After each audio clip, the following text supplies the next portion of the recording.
You've spent countless hours in the garage with your dad. Now investing in that old car and working on it with your son reminds you of him. And his legacy lives on. Fund your passion with a low-interest home equity line of credit from Bank of Blue Valley. Say 10%, pack a party, packing. Why are you celebrating CBS? Oh, well, that's a great question because they give you 6 slots. You should just go buy wine at CVS for the bag. It's a bag that carries 6 bottles of wine. That's insane. Is that new? Did you get that today? I was like, wait, are you supposed to be giving this to me? Because I'm going to come back and buy $100 worth of wine just for the bag again. Just all these bags. You're just going to have so many CVS bags. Hi, Scott. How are you?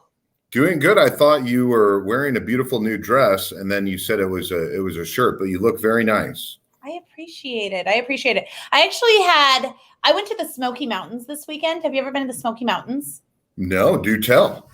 So we went to a place called Blackberry Farm, and it was the most amazing place I've ever been to in my entire life.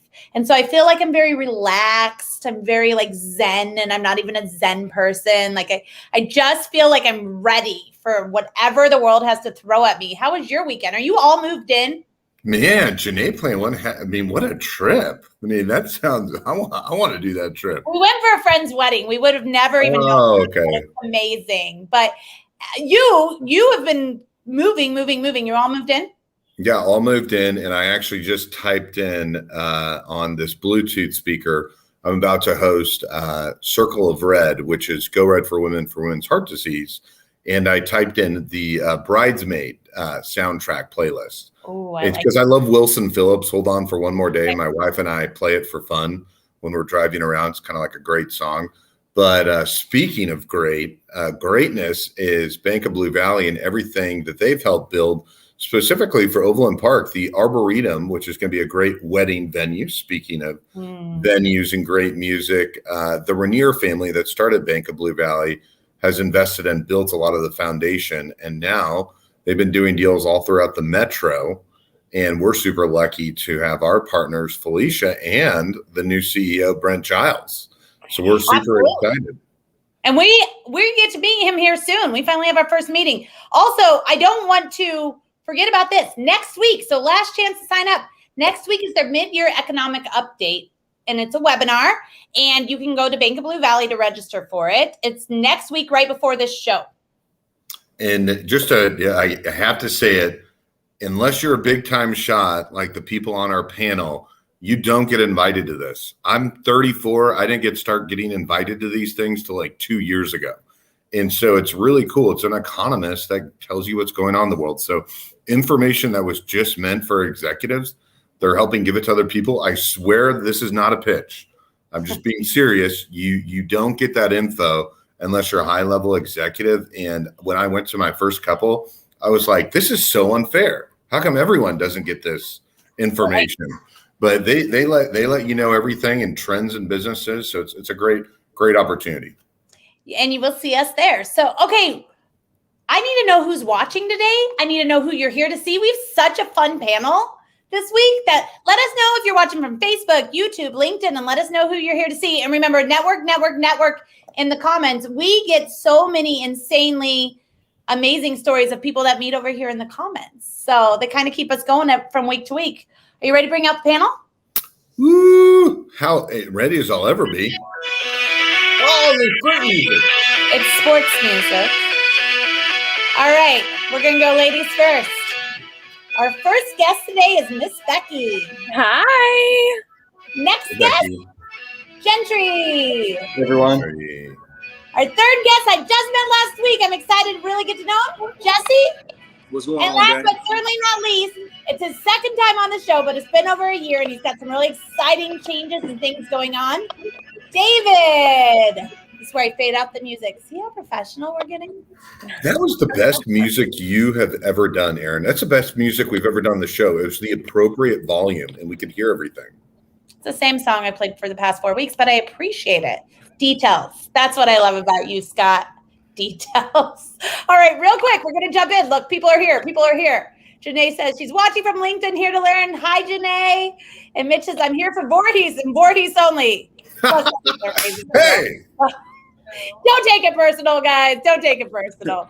All right, well, let's jump right into it. Becky, who are you? What do you do? And how do you get to Kansas City? Okay, well, I am Becky Meisner. I own RSVP in Prairie Village. So it is a stationery and gift boutique. We've been around since 2005. I actually bought the business in 2012. And it's just a little gem here in Prairie Village, and we just, we're here having fun. I got to Kansas City back in 2006. I just randomly moved here. I was in sales. I kind of dabbled in a bunch of things, and then once I heard RSVP was for sale, I always wanted kind of my own business, my own gig, and kind of to put my stamp on the community. And I felt like this was the best thing. So yes, I've had it since 2012, and we're still here through a pandemic and all. So here we are. So Becky, I mean, if I'm a bank like Bank of Blue Valley, or if I'm a private equity firm and I'm looking at your business, I mean, it's incredibly, incredibly difficult to be successful. What do you feel is your key to success? Obviously, congratulations on a very healthy business, but what have you done that's so different that has allowed you to be successful? Because, a lot of businesses that people try to get into business in your sector may not always survive. Well, thank you. And I feel like a lot of it is community support. We have been so fortunate to have such support where we're at. And I feel like we got that by being, our customer services will basically do anything for customers, like anything you need. If we need to drop stuff off or whatever, but we really focus on customer service, making sure everybody's taken care of with every little detail possible. So whether it be just, an everyday invitation or just stationery for your mom or your kids or whatever, custom cups or a custom gift, like we try to always make sure that it's exactly what everybody wanted, the expectations, and so that's kind of where we're at. And I think over the past year, it's been really eye-opening to see how much the community has come out and just said, hey, like, we are so glad you're still here. You're our favorite place because you have, such good customer service. And we just always thrive on that. And that's kind of, I'm from a small town, so I've always been taught to always, treat people kindly. And I feel like that's kind of where it stems from. So I will tell you, for our annual meeting we just had, I went to Becky and I said, I want to give make some bags for my team members. And when we get there, and she came up with the cutest ideas, personalized them all. And they were all astounded. She's always got her kind of thumb on the pulse of what, I'm like old at my company. So what's cool and what's trending. And then she has a way of making them adorable too. And they've got the funniest. Thank you.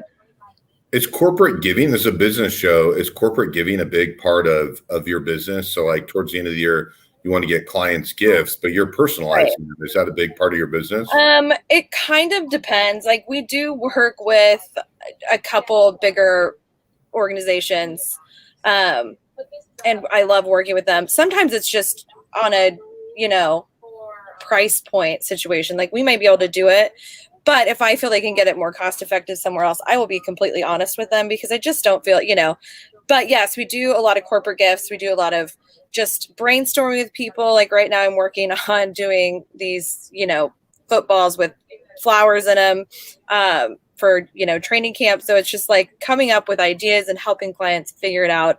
Even if it's not necessarily with us, we will point them in the right direction to a local company somewhere else if we can't do it. So Yeah, so she's got the Chiefs account. That seems to be Yeah. no big deal. We do a lot with them. They're great. We've heard of them. Yeah. Yeah. Well, thank you for coming on. Gentry, who are you? What do you do? And how do you get to Kansas City? Thanks, Aaron. Yeah, Gentry Craig here. Grew up in the Kansas City area. I'm currently the director of finance at PayIt. So quick little blurb on PayIt. We're the leading SaaS provider of digital government services and payments. Our platform simplifies doing business with government. So, nowadays, everything you do is online. You're used to not having to disrupt your daily routine. So same concept should apply to government, and we're trying to help make that happen and bring the digital experience that you've grown to expect to government. So I from Gardner, Kansas, so just a stone's throw away from downtown. I started out mowing lawns, and I'm going way back, but mowing lawns in high school and college, and for some reason enjoyed doing the accounting that came along with that. So I said, well, what the heck? Let's try this accounting thing out as a career. So started out at PwC doing public accounting, had a great experience, learned a lot quick, probably worked more hours than I expected to, but I think that's how the structure works.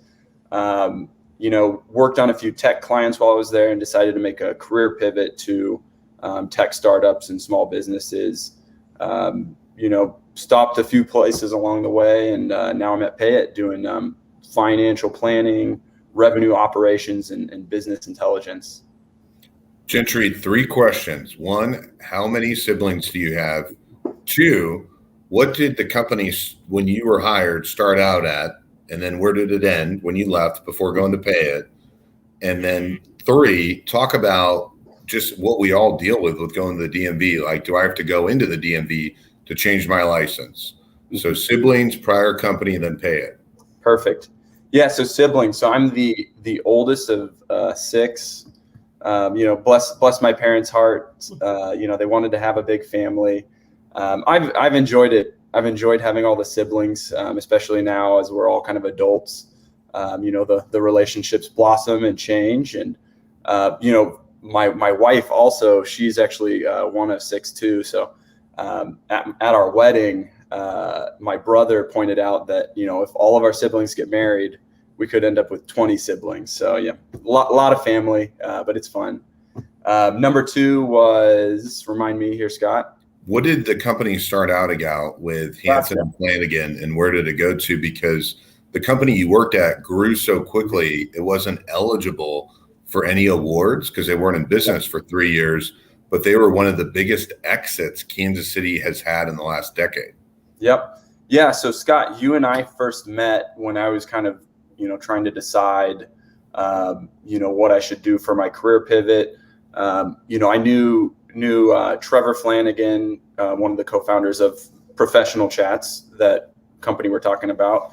And then I just met Scott Hanson, the founder of Professional Chats. We talked about it, ended up, saying, what the heck, let's join their team as their first finance hire and see what happens. So I was there just about 2 years, and in that time we went from 25 employees to 130 employees. Revenue grew, over 1,000%. And then we ended up getting acquired by a company called Ruby Receptionist. So Professional Chats, we were putting little chat windows on websites for home service and orthodontists on their websites, right? Those can range from $1,000 to $5,000 conversations every time you have someone visit. So you want to make sure you up the possibility of closing those leads. Was at Ruby for a while, and they've been around for 15, 16 years. They're based out of Portland, Oregon, but they've got an office now in Kansas City thanks to Scott and Trevor and Professional Chat. So huge success story for Kansas City there. We'll go back to PayIt because it is pretty crazy that all of us have used your company. We just don't know it yet, but I'll let Aaron talk about Jesse's background here next. Real quick, I have a very, very important question for Gentry. Gentry, when did you graduate from GEHS? So I actually did not go to GEHS. I went to Maranatha Academy, but you're don't answer that question. You're going to hurt Erin. You're going to hurt her. No, that is because I am a trailblazer.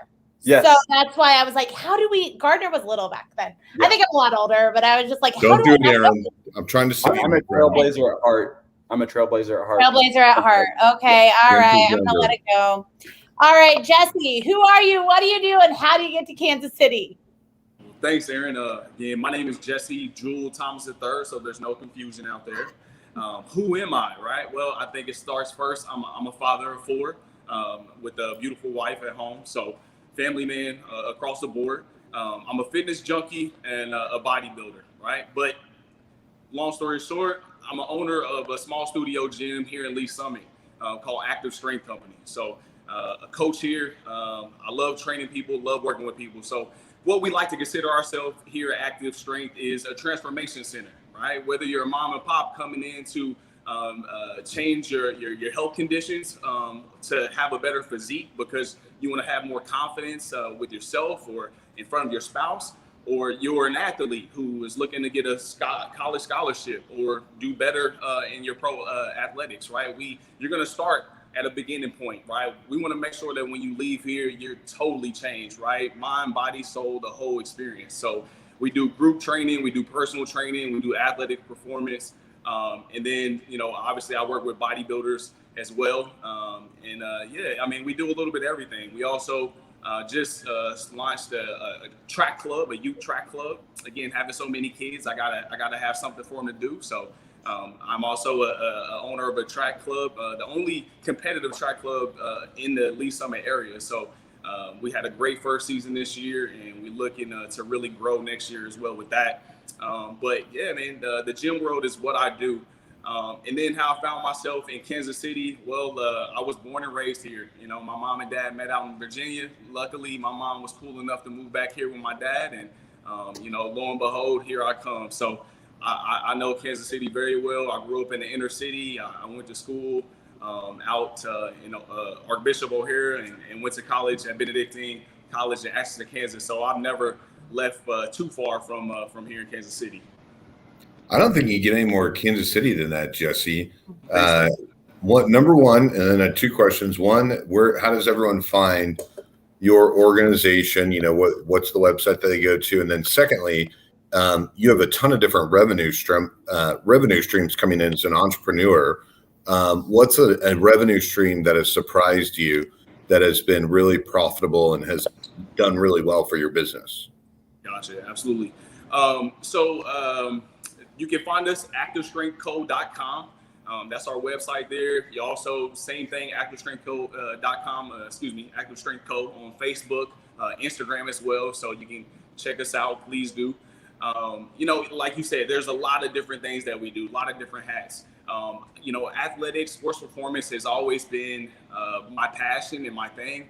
I would say, sticking with the kids is it's going to go far, right? What parent out there doesn't want their kid to be the best athlete, doesn't want them to prosper, doesn't want them to get a college scholarship, doesn't want them to be happy. So, that lane, while, definitely not trying to exploit kids, but it's a huge revenue for us, generator for us. So we love to, I coach my kids in football as well. And it's just kind of come full circle after coaching for 5 or 6 years.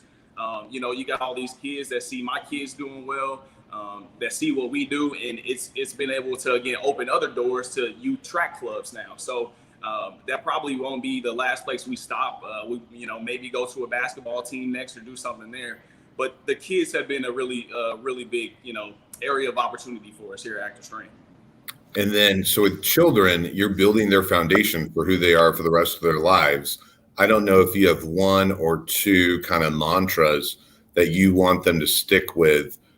Is there anything that, say they only take 1 class or 2 classes, they're only with you for a couple months, what's the one thing that you want them to take away if they take away anything? Yeah, with all of my athletes, right? It's about hard work. I cannot stand for someone to waste their talent, to waste, their God-given ability. So, I know that, hard work beats talent when talent doesn't want to work. And that's when I try to implement with all of my athletes. When you come in here, you're coming to work so you can be better at on the field, right? So give me everything you got. And that's the same thing. If you're going to slack here, you're going to slack when you get on the court, on the field, or whatever that may be. So I'm really big about hard work. You want to build that foundation now. Yeah, I have a business partner. Her name's Melissa Oliva. And then I joke around with Aaron as my business partner. And there's people always assume different reasons why people partner. But the reason I partner with Aaron is hard work. I mean, she just we're very different, but our work ethic is very incredibly similar. So I love that you teach that and instill that in young people. Absolutely. Well, and I'm going to brag on Jesse for a second because I do a lot of speaking to some of the growth classes that Kaufman and UMKC put on, right? And the SBDC, all of those. And very often in the classes are like 15 people and everybody will be real into what I'm talking about. And they're in classes to grow their business. And this is the third time that I've done this. I've sent the link in the chat of Zoom or whatever when I'm doing the speaking event and said, if you really want to grow your business, come on our show. Here's the link. Out of the past 3 classes, Jesse is the only one that signed up for the show.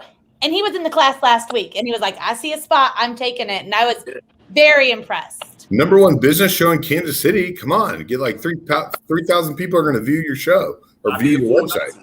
Yeah, absolutely. I'll be a fool not to. I appreciate the opportunity. When you put that link out there, I didn't hesitate. 5 seconds. He did in 5 seconds. And I was so impressed because out of 3, it's free PR. Why not? Exactly. So take opportunities is what you learned from that. That's it. David, who are you? What do you do? And how do you get to Kansas City? Well, first I have to say the most intimidating thing about being on this show so far is figuring out which wave I was going to do.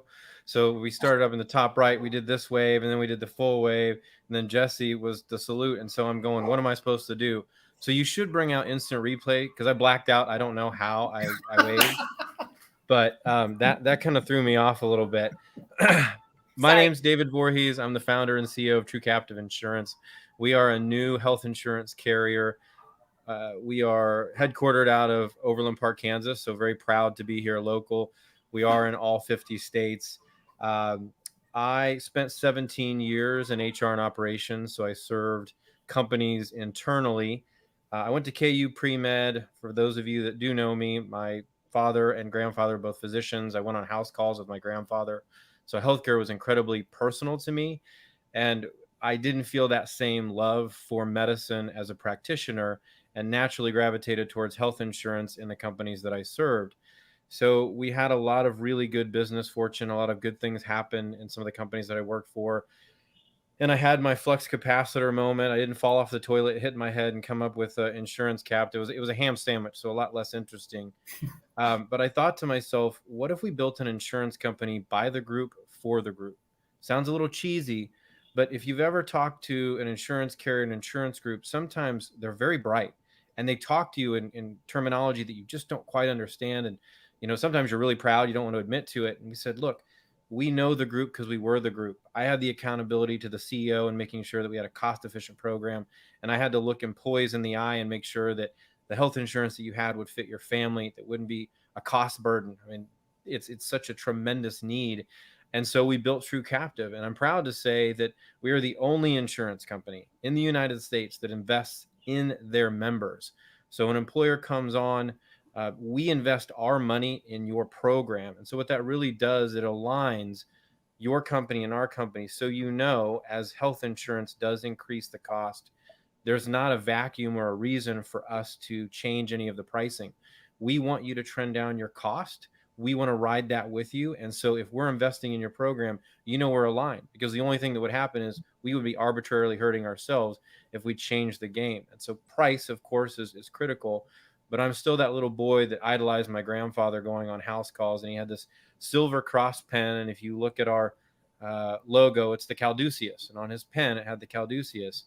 And I remember that healthcare was personal. And we'd see a family for 2 hours and everyone could come in and there was no insurance problems. We weren't focused on that. And while we probably will never be able to go back to that, we want insurance to be that personal. I mean, we have members call us, they get to talk to me. we jump to action and we make sure that people feel like the insurance company is on their side. And we really want people to take back that control so they feel like the companies they're working for, the insurance that they're provided, it's something that they can rely on, believe in, and feel like they have a choice. So, David, say you happen to be fully insured with about 110 employees and about 90 on the plan, and you're private equity backed, and you're a government healthcare company, and you're with Blue Cross. Why would you not want to be with a captive? It's a great question. So first of all, I am in a Blue Cross commercial, so I'm probably not going to tear them down. If No, I'm joking. I'm giving David's Gentry, story, the but, VP of Finance, control over there a little hard time. But to give so Kansas City is a very middle market town. So a lot of people don't realize that there's only 800 or so companies over 100 employees. So there's a lot of middle market. And so David's company gives people finally a chance to be in a more independent situation where they're pooled together with other like-minded companies. But David, just kind of give a little brief snippet of people that could be watching and say they have around 30 employees or 40 employees and 50 employees, and they feel like there's got to be a better way. What would you say to them?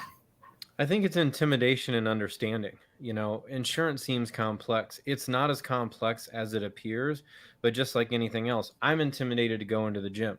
So when I was hearing Jesse talk about what he does, I was thinking to myself, that's a little bit scary because I don't know how hard he's going to push me. Am I going to look silly? Am I going to be able to rise to the level of expectation that he has for me? And all he's doing is sitting there going, I want him to succeed. I want to help him lift himself. So it's the same thing with insurance. It's just a different terminology. People are intimidated by it. And so fully insured carriers provide good value, but nobody knows what's going on. They pay a price and they get insurance. Many times they're not happy with that insurance. It's not as intimidating if you pull back the curtain and you have somebody who's willing to sit kneecap to kneecap and talk to you about the different ins and outs. I can geek out on insurance all day. My wife she'll tell me, she's like, David, off the soapbox. She runs HR in her company, and she doesn't think about healthcare the exact same way I do because I will nerd out. She just wants to make sure their employees are taken care of and it's cost conscious. And so if you want somebody to really watch your back and make sure that you're asking the right questions, you're partnering with the right consultants, that's really, I think, what the hesitation is it's a lack of understanding and fear. And typically fear prevents you from accomplishing things that'll be to your benefit, whether it be, taking your body to a new level and your mind to a new level, or saving your company money and giving your employees a better insurance experience. So David and I could geek out all day, but healthcare is usually a top 3 line item. And if you want to save about 25% of it, typically you should be talking to someone like David Voorhees. But Erin has another crush on you, and she doesn't even know why yet. But the jersey behind you, because you tied in Jesse, I want you to tie in your wife and that jersey behind you, because Erin is a huge fan of someone's spouse. So how did your wife predict the future, predict 3 Super Bowl appearances and 1 win, and tell everyone about that? So, by the way, my hobby is collecting sports memorabilia, and being in Kansas City, obviously I'm a huge fan of Patrick Mahomes, big fan of the Chiefs. Now, don't hold it against me. Most Kansas Cityans hate that I'm a Yankees fan, but as you can see, I've got George over there too. My wife is the rock star of the family. She is the one that definitely takes charge, focuses, charges hard, and she works for a pet insurance company called Companion Protect. And they were talking one day about who could be the spokesperson for Companion Protect. And her idea was, because she follows social medias, Brittany Matthews, who's now Brittany Mahomes. And she said, well, what if we reached out to her and asked her to be our spokesperson? And as you might imagine, in a room full of regular Kansas Cityans, the idea of reaching out to a perennial MVP candidate's girlfriend at the time sounded far-fetched, but where she was super steadfast and went after it, she reached out to Brittany. Brittany's agent reached out to her and said, look, pets are a huge passion of Brittany's. We'd love to have the conversation. So ultimately, my wife signed Brittany Mahomes to be their spokesperson. So we've been able to participate in a lot of really cool things because my wife was bold and asked the question. And I mean, I can't say enough about their family. They're great people. We're incredibly lucky to have them in Kansas City. And I will tell you, I'm also a sneaker fan. And much to my chagrin, Patrick is a Adidas spokesperson and sponsored by. I'm a Nike guy. So at his gala, I wore Jordan 11 breads with my tuxedo, and he did give me a nod for being bold and wearing those patent J's. So, yeah, the wife is the rock star. Yeah, I actually knew all that was going on behind the scenes. We didn't even know each other then, and I thought that was a genius move. So, and this is not important, but they're not married just yet. So she's almost Brittany Mahomes, but I only know that because I follow her on Instagram, and they asked their bridesmaids the other day with Cartier bracelets and Rolexes. So that's the only reason I know that. So Fail for David. I need to looks follow like your team.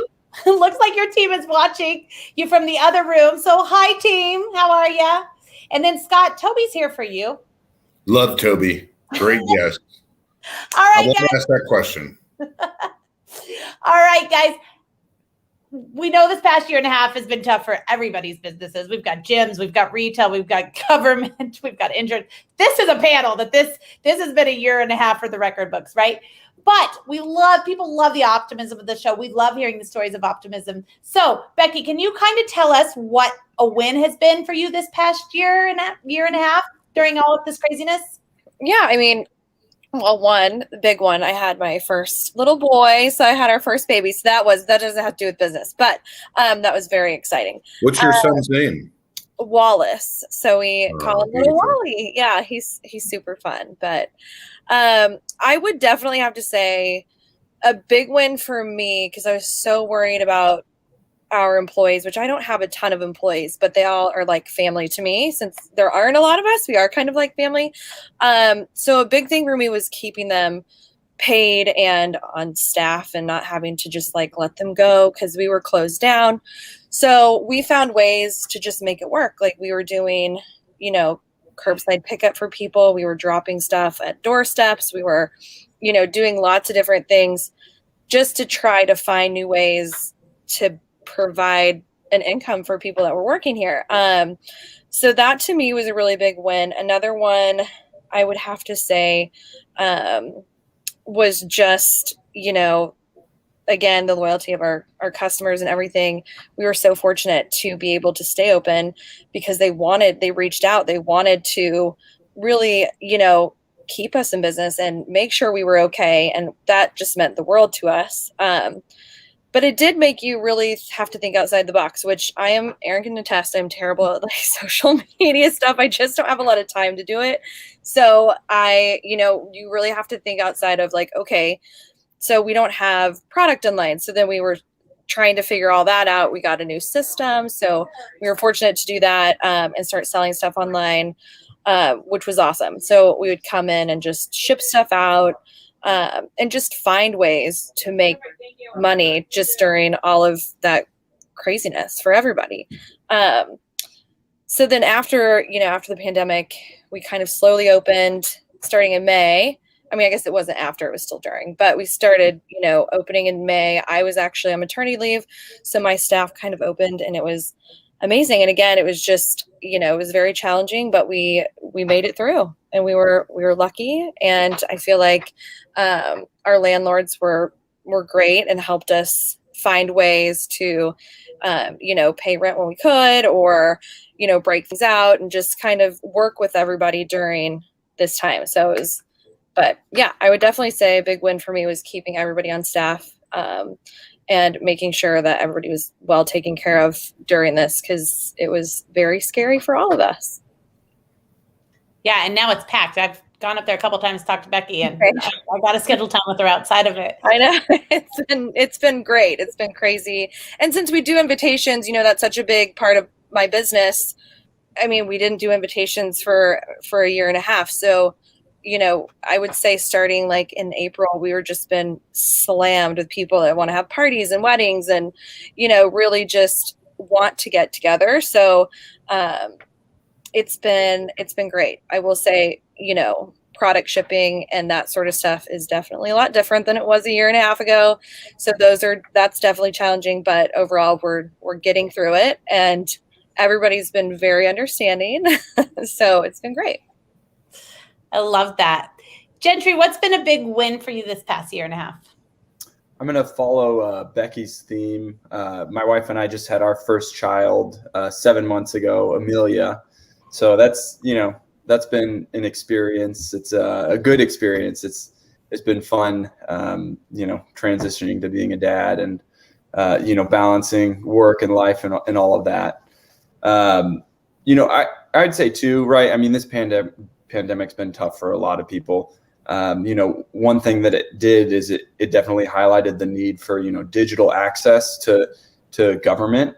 And it accelerated the timelines for a lot of those government agencies that they knew they needed to do. But, now this last year pressure was on because you still got to serve your citizens. So that allowed us to, partner with some of our existing clients and some new clients to, help serve their citizens and meet them where they're at. And we just announced, I think about 2 or 3 weeks ago that, we've partnered with the city of Toronto, and we're going to be helping them, allow their citizens to pay property taxes and utilities and parking violations and a list of other services online. And Toronto's, did a little ROI calculation on that, and they think it's going to save them, $11 million plus make it easier for their citizens. So I think that's been a huge win for PayIt and for me personally too. Yeah. So outside of changing your address, say, or getting a new license for changing your address, I can go in and PayIt helps me change my information, pay different taxes, renew my license, and I never have to go to the DMV, correct? Right. And that's, we're continually expanding the services. I mean, I think we've all had that experience where, we went to the DMV and, we spent a couple hours there longer than we expected. And, that's actually how PayIt started. John Thompson, the founder, had that exact experience that we've all had and said, we've got to find a better way to do this. Government is in the business of serving its citizens, for the most part, not building software, right? And so we've seen the shift to the software as a service business model in the private sector, and we're now starting to see that in the government space too, where there's vendors like us, PayIt, that can come along and say, hey, government agency, that's all we do. We build software to, make it easier for your citizens and make it easier for your government employees to interact. Don't spend your time doing that. Allocate your resources more efficiently to do what you're good at. I love that. And we've got it right here. Toby says, John Thompson is a fellow Baker alum and classmate. So it's great to see PayIt's success. I was telling Gentry before we got on here, I saw John speak a couple of years ago, and I've just been like creepily obsessed with him ever since. So yeah, it's fun working with him. I do have to say Baker is a big rival of mine because I played football at Mid-America Nazarene. So nothing against Baker unless we're playing against him. But just got to get that in there. Yep. Jesse, what has been a big win for you this past year? Well, first, let me say, as a Benedictine grad and football player, boo to both Baker and Mid-America. But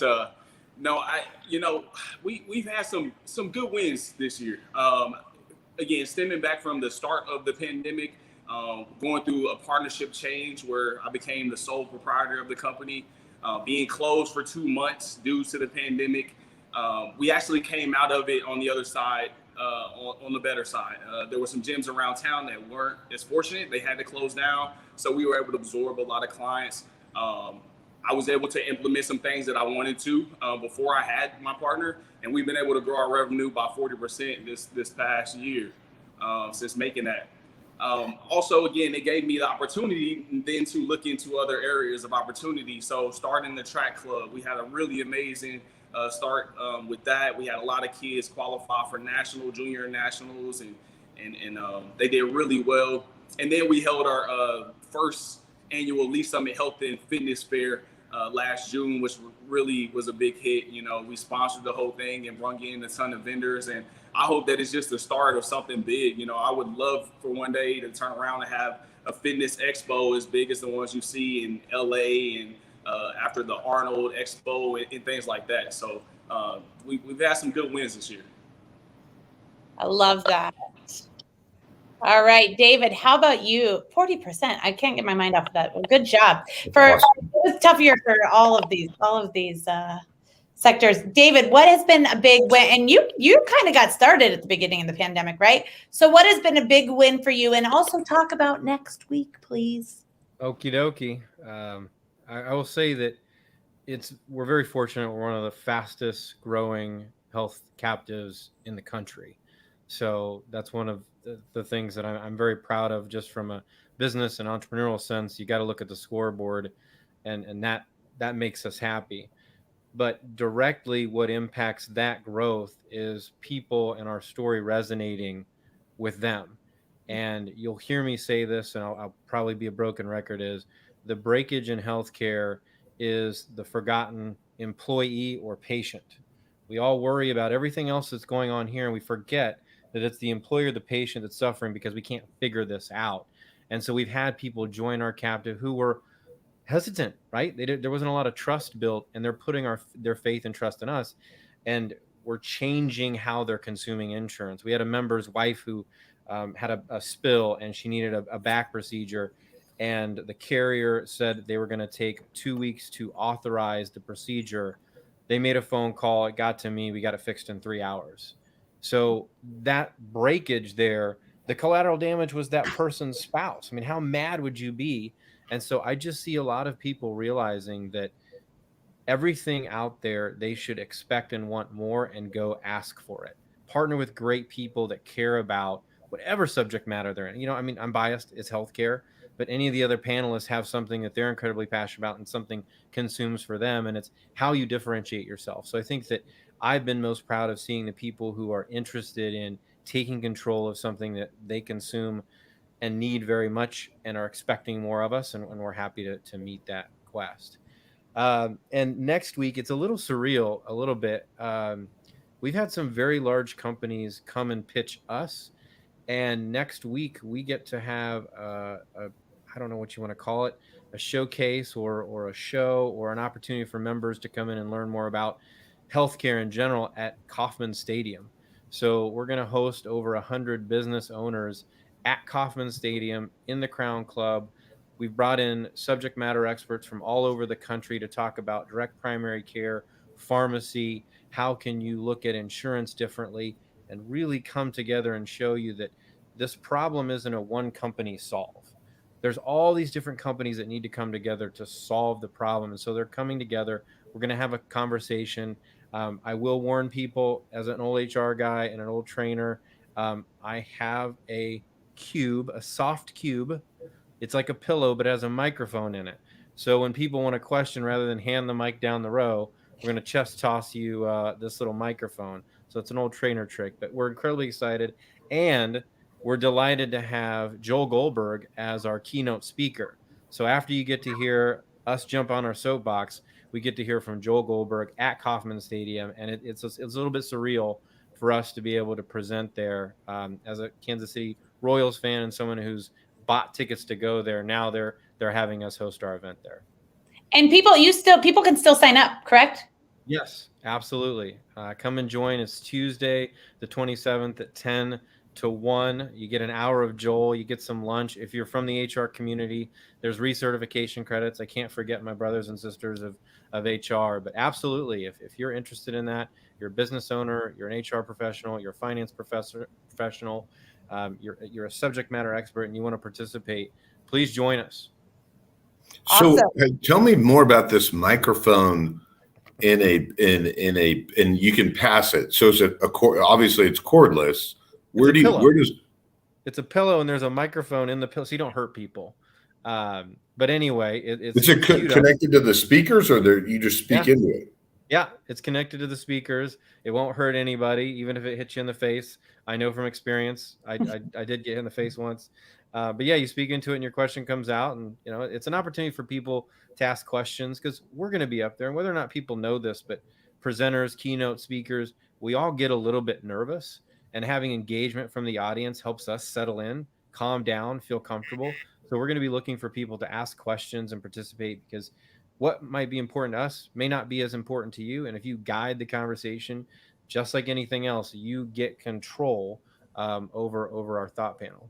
Yeah, just like Bank of Blue Valley has their economic summit coming up that usually you just don't just usually get to go to hear someone predict and analyze the economy.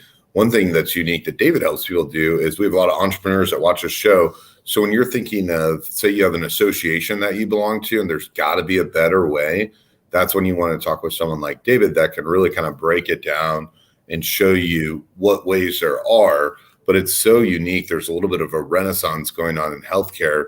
And a lot of it, being in the Midwest, you may not always get to see it. So what I think is funny is a lot of David's clients are all throughout the coast. And so, David, how did people find you? Was it just word of mouth, or were they like, there's got to be a better way? Just like Gentry CEO is like, there's got to be something better than sitting in this DMV all day. How did people find you? Listen, there's been a lot of work I've done on my laptop at the DMV. So there has been some time for me to do that, but I have been frustrated. So I'm very glad for PayIt to be out there and to help with that. Why I didn't think what we came up with was as unique as it is unique because no one else is doing it. No one else is deploying their own capital to do this. And you get introduced to one broker and that broker hears about it and goes, wait a minute, you're investing in these companies, so my company doesn't have to put that money up? The answer is yes. And they have a great experience and they go tell somebody else and go tell somebody else. So outside of this event that we have coming up next week, we haven't done any marketing. So it's all been organic. So we've been blessed to have people listen to what we have to say, buy into what we're doing, and tell other people about it. And as all the entrepreneurs here, the best type of customer comes from a referral. We're all very passionate and we're all biased that our companies are really good, but everybody expects us to say that. The people that go to the gym or go to the boutique or come to PayIt that come from somebody else going, they are fantastic, those are the best champions. So we've just been incredibly lucky that people have listened to our story. We've delivered on our promises and continue to tell the story for us. I love that. And we will put in the comments both the economic update webinar and your event in the comments on LinkedIn if you guys want to sign up. All right, I'm going to cover bottom row's faces when I pull up this question from Janae, but then I'll pull it down. So just memorize it, okay? Over the past 5 years, Casey has risen into an entrepreneurship hub. Would love to know what you all think drives that cultivation. Example, active progressive small business loans, small business incubator space. And then she goes on with more examples. So Becky, let's start with you because you by far an entrepreneur, right? And you've had to really prove that this past year. What do you think is so special about KC that it's continuing to grow as an entrepreneurship city? The people that live here and like the support that everybody gets. Everybody is so excited when there's something new in Kansas City, whether it be a new restaurant or a new startup or whatever it is. I mean, everybody wants to support local. And that is, I think, I saw this one meme one time and I thought it was kind of funny. And it was like, only people in Kansas City or something look like tourists because, well, we're like the Charlie Hustle shirts or whatever. Everybody's like always supporting Kansas City, which is so cool. I do feel like a lot of people start here because it's Kansas City. Everybody's so nice. I mean, I feel like you just have so much support, whether, it be just in like where I am, Prairie Village. I mean, we do stuff outside of Prairie Village. We have, the whole community. It's just the whole Kansas City. So I think it's maybe not I don't know. I feel like it would be an easier place because you have so much support. Because people are so kind here. I like that. I agree with that. Gentry, you probably have another take on this too, because you've really been in that tech space. Mm-hmm. So why do you see Kansas City growing in this entrepreneurship? And I know it's growing in the tech space, entrepreneurship as well. Yeah, I mean, I think success begets success, right? And I heard Sandy Kemper, who founded C2FO, talk on a podcast a while ago about this a little. And, he mentioned that, hey, back in, the cattle days, Kansas City was actually a pretty big entrepreneurial city then. But he kind of felt that, people, were successful with their initial businesses and maybe kind of just, sat on it and didn't reinvest it. But I really do feel like, those that have had successful exits or successful growth are getting back in the game, investing in further startups in Kansas City, but then also trying to, bridge the gap and not just provide investment and provide resources for those that are doing well and in the same socioeconomic, group as themselves, but they are trying to, spread the opportunity. There's programs like We Code KC that is, helping, teach kids, underprivileged kids, how to code. I was at Operation Breakthrough last week with a group of PayIters, getting to tour that facility and spend some time with the kids there. And, they were talking about how Travis Kelce is helping to sponsor a STEM program where kids are going to be, learning about robotics and how to code. I mean, that's some cool stuff to see happening. And there's so many groups to name. I can't name them all, but like I personally, Startland News, they've been around for a while. I followed their stuff. They do a good job of publicizing all of the things that are happening. And, I've heard that, private equity and venture capital firms, not just in Kansas City, but, in other cities, follow organizations like that to, keep tabs on what's going on and how growth is happening. Yeah, I love that answer. Jesse, you sound like a serial entrepreneur with all your different streams that you're starting. So why do you, and you never left Kansas City, right? So what's your take on this, that you saw Kansas City as the city to grow your entrepreneurial journeys? Yeah, absolutely. I think one, the community, and two, the incubation process, like looking at programs like Upscale and Grow 360 that I'm a part of right now, helping us startup companies, grow and find, different connections and understand how to actually do this thing. And it wasn't actually until I became kind of, this brick and mortar business owner that these other doors started to open up. And, me getting into program, I found out how many of my other friends that I knew owned businesses actually went through the same program as well to help them kickstart their business and grow so well. So having these awesome programs that usually are free of charge to help young entrepreneurs like myself grow is the world. And then again, the communities around us that help support, the City Elite Summit and the community around here. That's what we are at my gym. It's a community. People come here because they want to be around like-minded people and want to have a good time, and they want to see us shine. So when we were closed down for 2 months during COVID, well, a lot of our members continued to pay to support us. And I think that's what it takes, the community and, just lending helping hands like, yourself and your show. So thank you. Mm-hmm. Yeah. And you ended up, I don't know what your thought process was opening a gym in Lee Summit, but it has grown so much in the past couple of years that you seem to be in a good space. Jesse, how old are your kiddos? Ooh, great question. Actually, my oldest is 15 today. Ooh. Happy birthday. Yeah. I have twins, boy-girl twins. They are 10, and my youngest is 8 boy. So 2 boys, 2 girls. Man, word's spreading fast that your kids must be amazing athletes, that you're getting such a following, because I would assume that tail will be 10 years after your youngest. So talk about, you got a lot of years of success ahead. Yeah, again, and I, when I think about it, I'm like, I'm not trying to exploit my kids, but they're walking examples of what we do. They've been in the gym with me. They've been training with me since I was started personal training in 2009, and started my own business. So, sports performance is all I know. So I put them through the same drills that I do my athletes since they were 5 years old.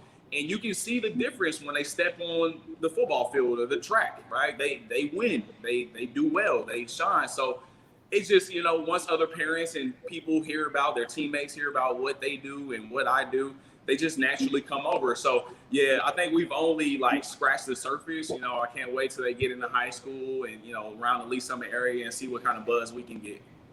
Well, I always say the best way to accumulate wealth is to do what you always do every day, but just find different ways to monetize it, but not change anything about it.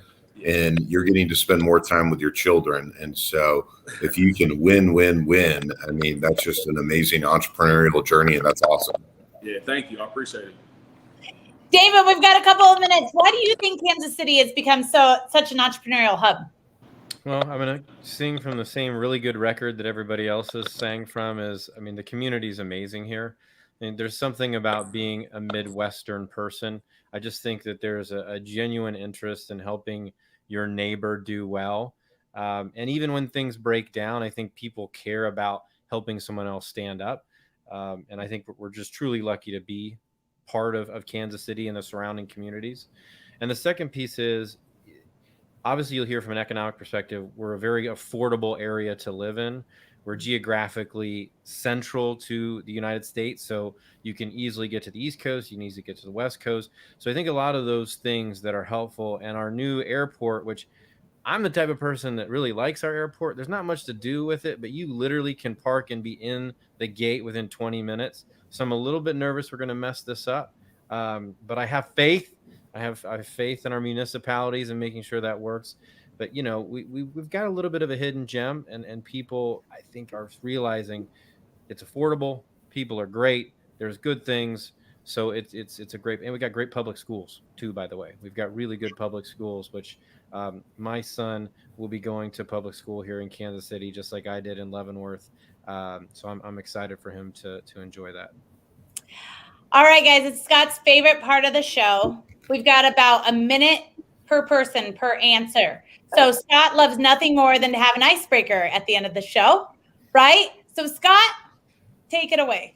You know, I try to keep them universal, and so Erin doesn't like, even after 100 shows, she's heard them all, but you can't deviate too far. So Becky, a lot of us have worked in the food industry as teenagers. Okay. Did you work in the food industry as a teenager? And if not, what was your worst, or maybe it was your favorite job as a teenager? Okay. So I did not, when I was in high school, I was a lifeguard. And it was just fun. I was with my friends, whatever. In college though, I was a, beer girl on a golf course. I don't know. I guess it's kind of food and beverage.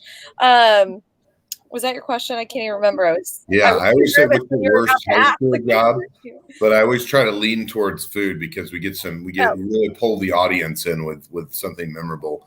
I honestly don't know if I had a terrible experience in either. I don't know. That seems weird, but I just that's okay. We have said people love the jobs. Yeah, I mean, it was they were just fun jobs. I worked at a radio station for a summer.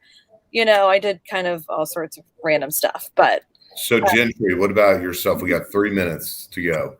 Yeah, I mean, I mowed a ton of lawns. I never was lucky enough to be in food service, but it was a good experience for me. Learned to work hard.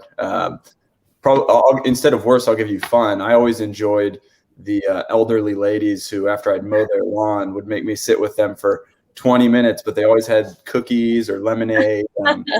You learn a lot about life, from those people. Jesse, what about yourself? A job that was good or bad as a teenager? Oh, well, yes. My very first job was in the food industry. I had an uncle who owned Wings and Things on 18th and Vine. When I was small, I got paid a little under the table to wash dishes, and that floor was so slick back there. HR department, it was their worst nightmare, I'm sure. I mean, it was a terrible job, busting tables and washing dishes. And then I also worked for Gates Barbecue, close friends of the family. So I used to do a lot of catering events for them. And you're standing in front of a barbecue grill, for 5-6 hours doing the Jazoo or some other event. It was absolutely horrible. Reminded me I never want to do it again. So there you go. You are Mr. Kansas City, Jesse. I am. David, what about yourself? What's a job that was a little regrettable, or maybe it was fun as a teenager? Oh, it was awesome. And I'm an efficiency expert, and it's happened many times, but I dominated making pizza at Worlds of Fun. Literally feel like I put out more pizzas than just about any human being in a given summer. I mean, I was on it. So it was fun. Maybe at the time, I don't know. I realized I was getting a kick out of, literally, it was a production line. And anybody stepped out of line, I was like, wait a minute. Our pizzas aren't coming out fast enough. Let's go. So, yeah, Worlds of Fun, baby. That's awesome. What about, did you ever try to be the person that guessed everyone's weight or their birthday on the scale? No, my mother taught me at a very young age, never guess anyone's weight under any circumstances, regardless. So I avoided that. Although I was offered the guest gig, I never did it. It's like age, weight, and birth date. It's like three terrible things you never want to go near. As a guy, never. You live and you learn. All right, Erin, I know you hate it when I ask you this question, but what was your high school job that was fun or not fun. I got fired from Sonic twice. Clearly, I was terrible at it. And you, Scott? It was Papa Murphy's, and I would buy cologne from Osco drugstore so I could keep it in my pocket so I could get picked up to cover up pepperoni and sausage. So it was horrible cologne, horrible smell. No idea how I dated anyone. Aaron's heard it a million times, but I love all of our panelists' stories. And Yeah. Aaron, you wrap it up here. I am. I'm going to tell you real quick, too. The other day, I said maybe we should grab Papa Murphy's, and my 9-year-old said, why would we go pick up something we still have to cook? And I said, good point, Lily. Good point. So thank you so much to our entire panel. Thank you so much for everybody for watching. You can go back, watch us on Facebook, YouTube, LinkedIn. We really appreciate you. And thank you so much to our amazing sponsor, Bank of Blue Valley. We'll see you at the same time, same place next week. Have a great week. Thanks.